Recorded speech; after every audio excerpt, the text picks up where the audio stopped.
Ahli forensik bicara kematian editor Metro TV, duga polisi tahu pelakunya. Pakar forensik Prof. Dr. Agus Purwadianto menyoroti pentingnya penemuan rambut di lokasi penemuan jenazah editor Metro TV Yodi.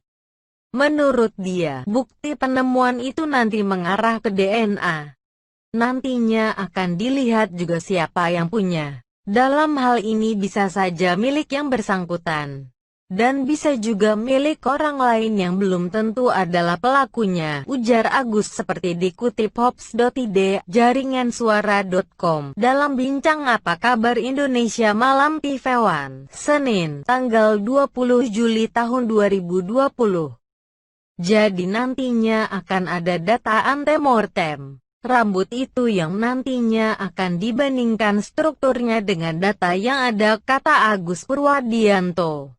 Kata Agus, nantinya data yang ada di TKP dan data antemortem akan dibandingkan. Agus yang tidak terlibat dalam penyidikan menduga kepolisian sudah mengkerucutkan kemungkinan pelaku. Dan itu biasanya kan perlu waktu sehari dua hari untuk bisa dilakukan, katanya. Sidik jari untuk mencari jejak pelaku. Polisi masih terus menyisir lokasi tempat ditemukannya jasad Yodi Prabowo, editor Metro TV. Di lokasi kejadian, sejumlah barang bukti ditemukan, namun sampai kini polisi masih kesulitan mengungkap penemuan siapa pelaku pembunuh. Sebab seluruh barang bukti dan hasil sidik jari hingga kini masih terus diperiksa tim laboratorium forensik Mabes Polri. Meski demikian, polisi mengaku memiliki titik terang di mana diduga korban dibunuh tidak di lokasi penemuan mayat. Selain itu, polisi menduga pelaku bukan terdiri dari satu orang. Polisi juga masih terus memeriksa semua CCTV yang berada di lokasi kejadian.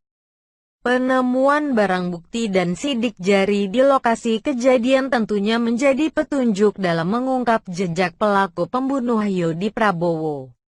Kata Agus, sidik jari sebenarnya memiliki peran penting dalam pengungkapan kasus pembunuhan. Sebab dalam tiap pembunuhan, biasanya pelaku selalu meninggalkan jejak.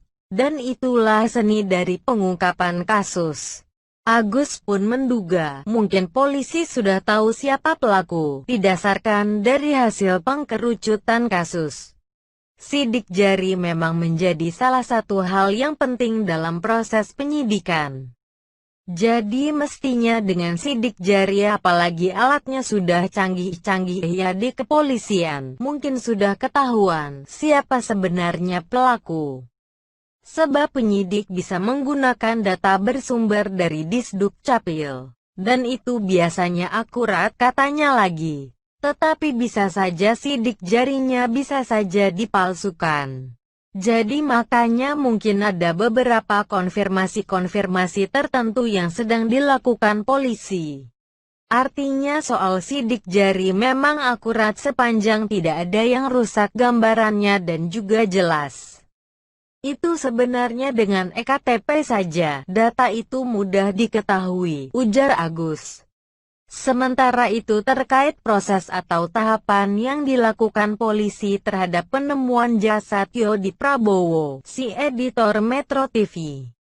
Kata Agus, aparat menggunakan sejumlah cara. Pertama, ditentukan dulu apakah kasus ini bunuh diri atau pembunuhan. Untuk kasus Yodi Prabowo sudah dipastikan kalau itu murni pembunuhan. Cara kedua adalah dari autopsi yang dilakukan oleh kepolisian. Hasilnya seperti apa? Dari hasil autopsi inilah akan diketahui mekanisme kematian dan penyebab kematian. Sementara untuk pemeriksaan luar umumnya karena sudah ada pembusukan pada jasad korban. Dan itu yang membuat polisi agak kesulitan. Itu bergantung pada temuan saat itu. Soal sidik jari apakah masih bagus atau tidak, berkaitan dengan dihapus angin, air, dan sebagainya. Artinya kalau itu memang sudah tidak ada, jadi validitas sidik jari tidak bisa dipakai.